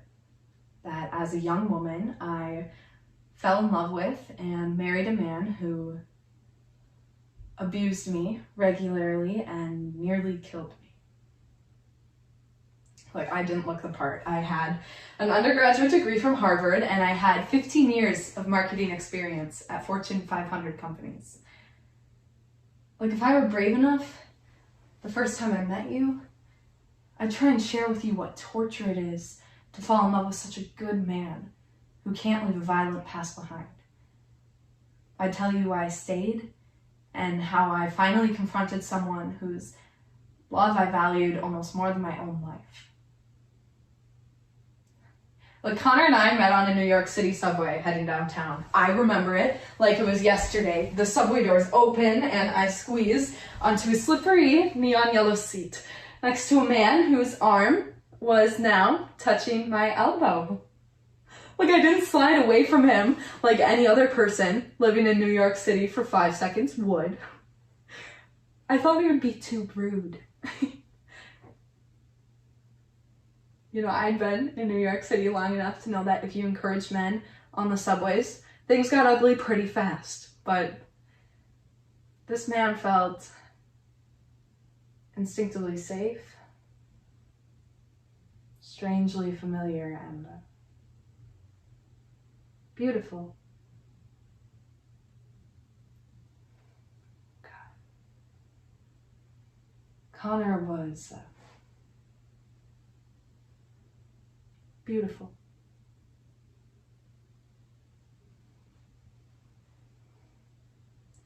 According to the National Domestic Violence Hotline, on average, 24 people per minute are victims of domestic abuse, meaning that by the time this speech is over, 240 people will have their lives threatened or lost due to domestic violence from a partner. And so to answer the question as to why we continue to do these domestic abuse pieces, well, it's because there are so few domestic partner victories. Leslie Steiner tells a compelling exploration of what it feels like to fall in love with a man and then to leave him in Crazy Love by Leslie Morgan Steiner. That afternoon, a month or so later, the phone on my desk rang. Leslie, hi, it's Connor. Look, we met on the E-train a few weeks back. Look, I've had hell of a time tracking you down. We met that night for drinks, and then every night after. And instead of talking about himself incessantly, like most men in New York City do on first dates, Connor asked me a string of questions, almost as if he were interviewing me. And then I spent every single night at his apartment after, only running home to do laundry or to get a change of clothes. I couldn't stand to be apart from him. Then, like a month or so later, Connor rolled over and brushed my hair back from my face. "Marry me," he said. I mean, what else could I say, right? It was like we were already married, and I knew what it meant for him to have me as his girlfriend, but as his wife, I could help him overcome years of abuse and neglect and pain. He'd be mine forever.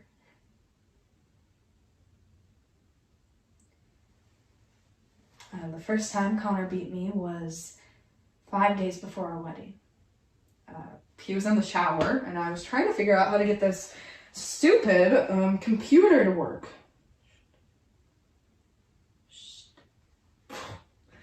Shit, you stupid computer! Connor burst in my office, dripping wet, grabbed my shoulders and slapped me.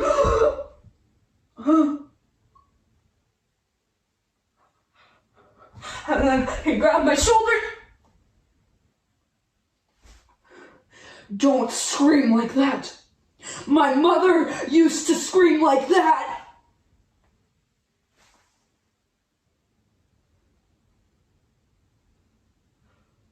"I'm sorry. I'm so sorry."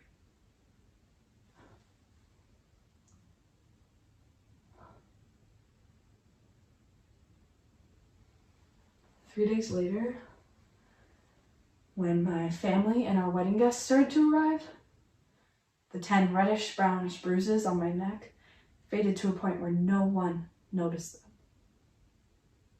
Everyone said that getting married was stressful, and maybe that's why he hit me. Or maybe it was because he hated seeing his family, and it gave him flashbacks from the time his stepfather used to abuse him. Why had I never directly confronted Connor about the violence? It's because I knew it wasn't his fault. He had been abused far worse as a child than what he was doing to me. And what was I gonna do? Threaten to leave him? So I stayed. And for 2 years, I let him abuse me in the name of helping him work through his childhood trauma. But the real reason I stayed was because I loved him. And loving him meant that to this day, I will always flinch when any man raises his voice, whether it's in a boardroom or in my own backyard. I paid for loving Connor. With my love and with my tears and with my flesh. A gentle whoosh of air came towards me, and the room tumbled into a slow motion blur. My neck got caught up in my tight t-shirt collar and then smashed onto the hardwood floor. From the bedside table, Connor grabbed my favorite wedding photo and smashed it over my head. And so I shut my eyes and I tried to reach for the phone, but Connor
up and grabbed his coat and walked out the door. And so I went and I called 911.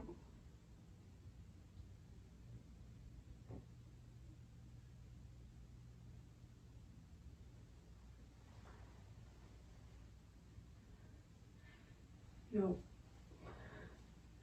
a long time after I left Connor, I struggled with how I fit in to society's stereotype of an abused woman.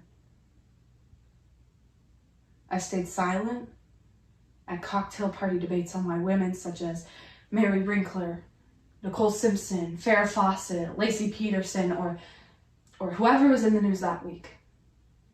Decided to stay in violent relationships. And I walked out after the inevitable pronouncement that women who let themselves get abused were weak and helpless and uneducated.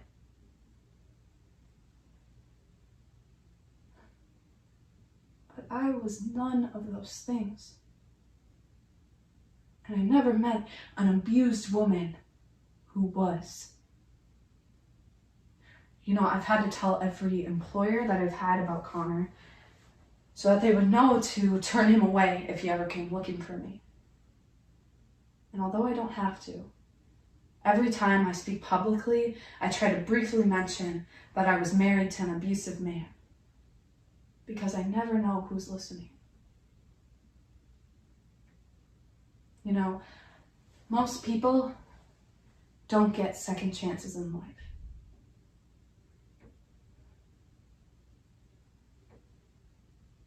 I did.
You know, there is a difference between a Caucasian person and a white person.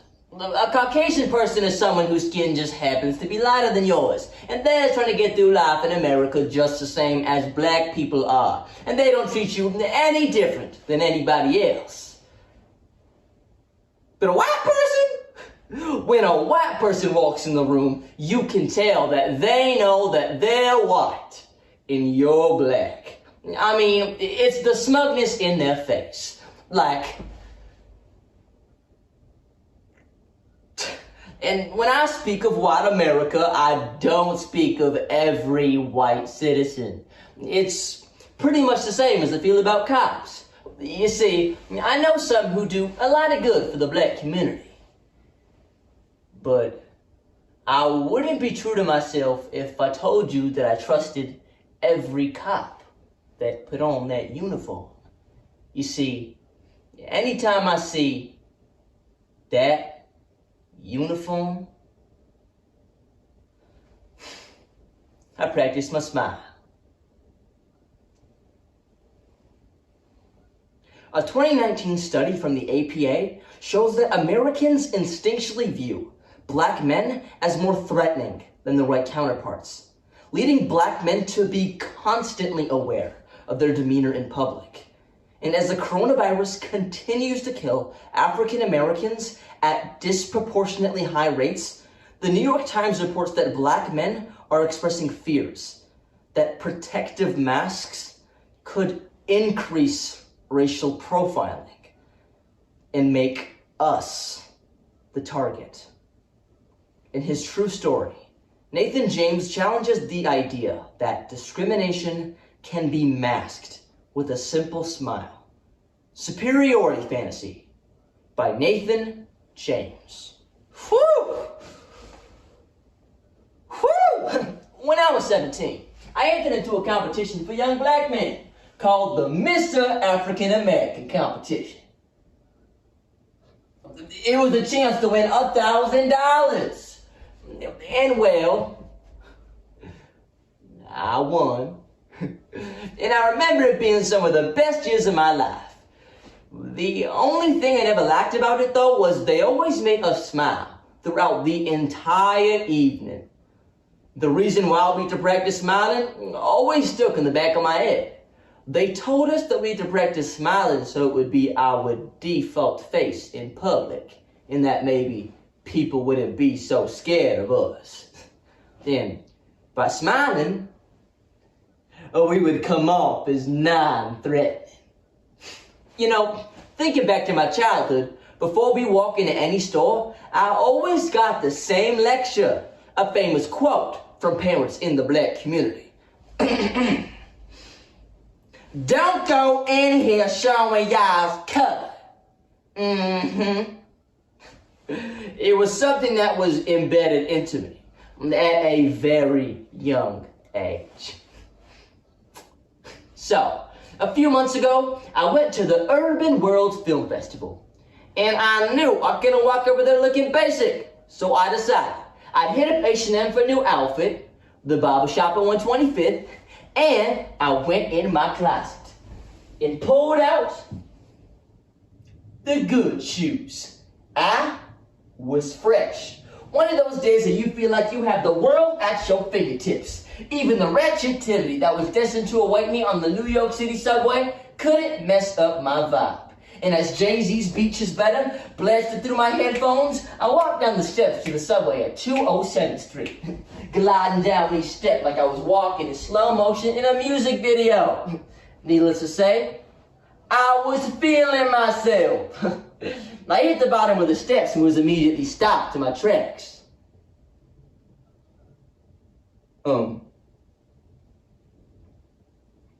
Three police officers stood there with a sign that said, NYPD will be conducting random searches. Two white guys in front of me walked through with ease, but I froze. And I thought back to a night when I was driving in Pittsburgh. I pulled up behind a rustic red Chevy that was literally going 15 miles an hour on a 20-mile-an-hour street. Let's go! And I stayed patient for 2 blocks, but it got annoying, so I went around him. And after that, he began to speed up, getting really close. So naturally, I sped up to get away from him. But he sped up again, pulling up close to my bumper. And even though he was in Crip territory, it very well could have been blood looking to do a drive-by. I decided to punch it and get out of there. And I pulled up to an intersection.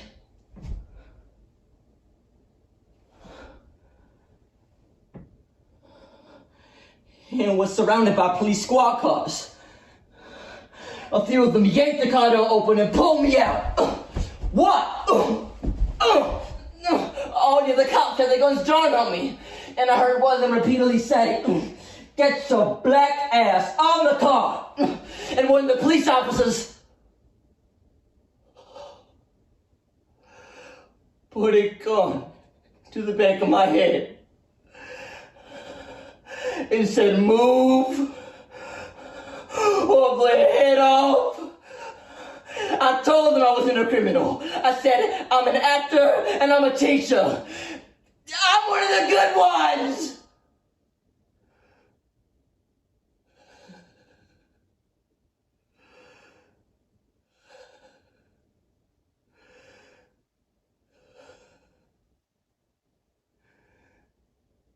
I I went into survival mode. They radioed back and confirmed it. They informed me that a car that resembled mine had been stolen. And as the police officer gave me my license back, the officer said, "Stay in the truck."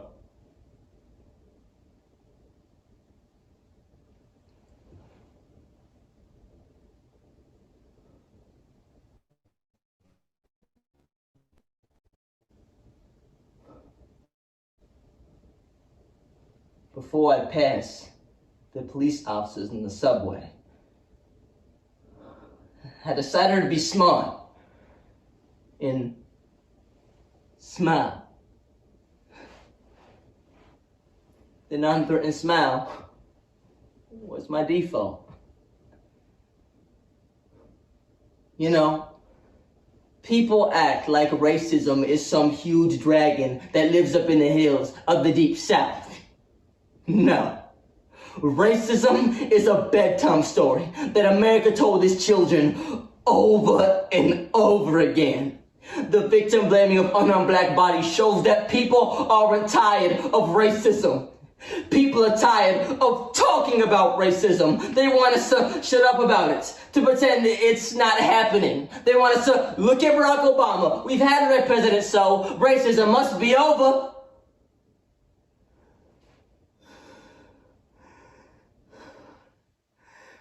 I'm tired. I'm tired of walking on eggshells. I'm tired of trying to be less aggressive just to make people feel more comfortable around me. I'm tired of taking the responsibility for the individual black men who choose to live their lives like animals. I'm tired.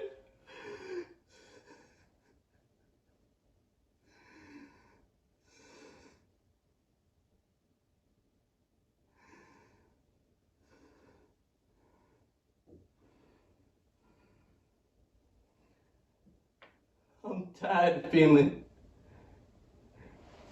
grotesque. You know, whether America wants to acknowledge it, things are lopsided in this country. And I've been smiling for too long.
I was in labor for 3 days before my son RJ was born.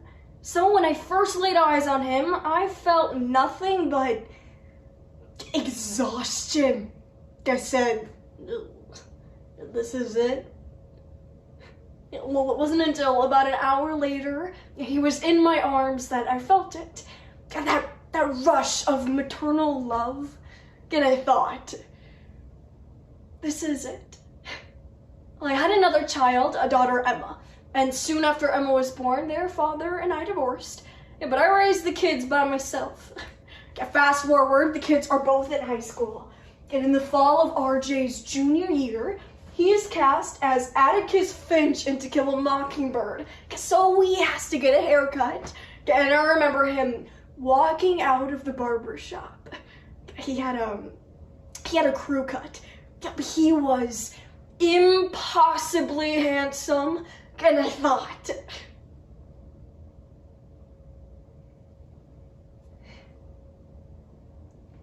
this is the man that he's becoming.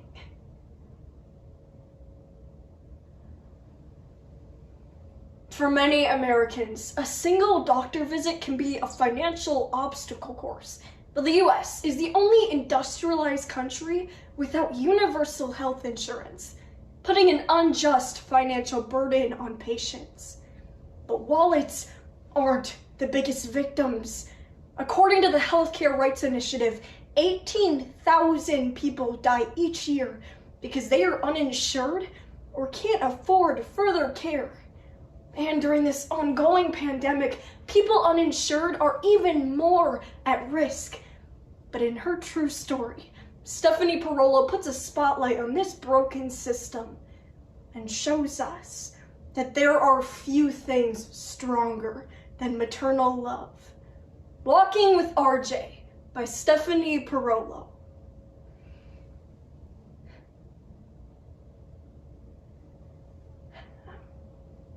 In January of RJ's junior year, a cop showed up at her door. And he said, "There's been an accident." RJ had been driving and was hit from the side in a blind intersection, and he sustained a traumatic brain injury. And at the time, I was a vice president of an advertising agency, and they had just changed their insurance plan, so I don't have a list of my benefits, what's called a summary plan description. And what I have is an insurance card. So I called the phone number, and they said, "Hey, your insurance company called. RJ's benefits are up on Friday." So I went over there, and I said, "All right, where am I supposed to take him? He's in a coma." And they said, "Well, there's always foster care." So when RJ woke up, Emma and I took him home, and we made a hospital room here in his bedroom. And he had a peg tube in his stomach, and that's how we pumped in nutrition. Emma said to me, "Mom, I will help you take care of RJ in any way that I can, as long as it doesn't involve the Speedo zone." Coming out of a coma it's nothing like what you see in the movies. Okay, it is a long, slow, painstaking process. I mean, it took RJ months just to learn how to lift up his head in a seated position. And when RJ turned 18, well, I made the decision to put him into a nursing home. But he continued to make slow progress. I mean, he could do a thumbs up for yes and a thumbs down for no. We were visiting him, and Emma was teasing him, so RJ flipped her off. And I got really excited, because, like, this is some manual dexterity happening there, right? And then he turned to me, and he put his hand down. Because brain injury notwithstanding, he was not about to flip off his mother.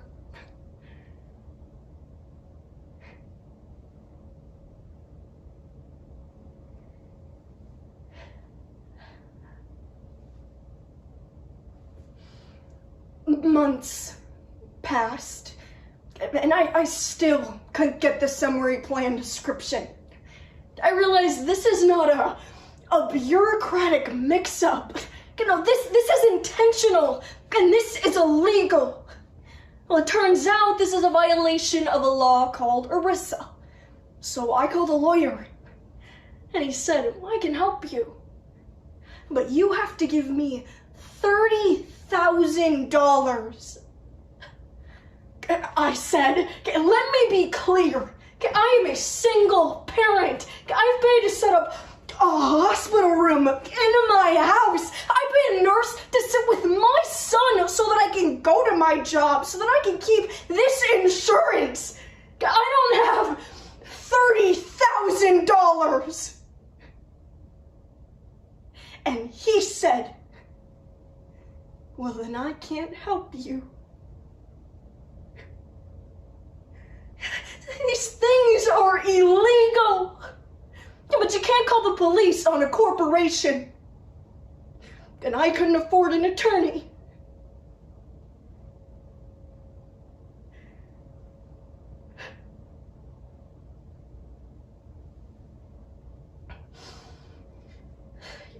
That August, the peg tube in RJ's stomach had fallen out. And you're supposed to take an x-ray to make sure that it's in the right place. But this facility, they couldn't afford an x-ray machine. So they guessed. And they guessed wrong. His food had been going into his abdominal cavity, and he had sepsis. And at the hospital, the surgeon said, well, I can operate on him, but he's gonna go back into a coma, and he will never come out.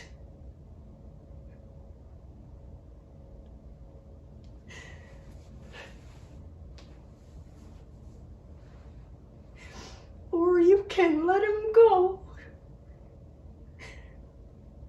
So I walked into RJ's room. RJ was completely aware of what was happening, and he was afraid. So I said, RJ, you are very sick, and they can't fix you.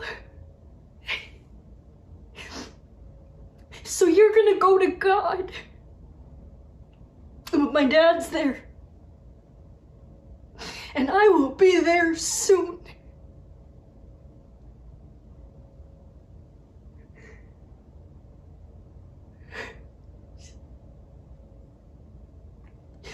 A thumbs up.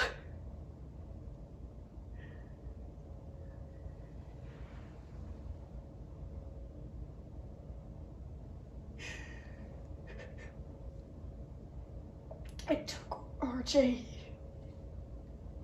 3 days to die. It took him 3 days to come into the world. And 3 days to leave it. Yeah, I still have that strong maternal love for RJ. The challenge now is to channel it so that I don't say things to myself like, why didn't you keep him at home? Or if you had made more money, then you could have afforded to put him into a private nursing home, and then he never would have died.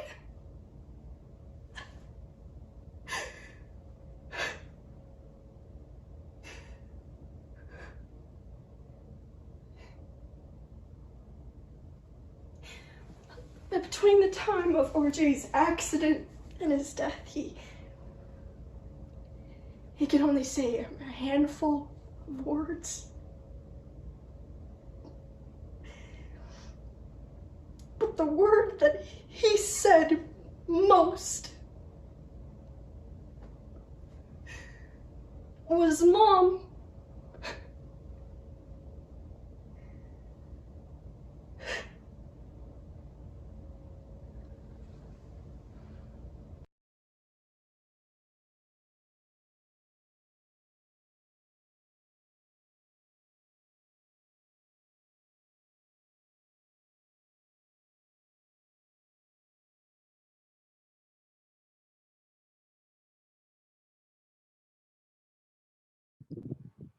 Thank you so much to all of the finalists today for such a beautiful showcase.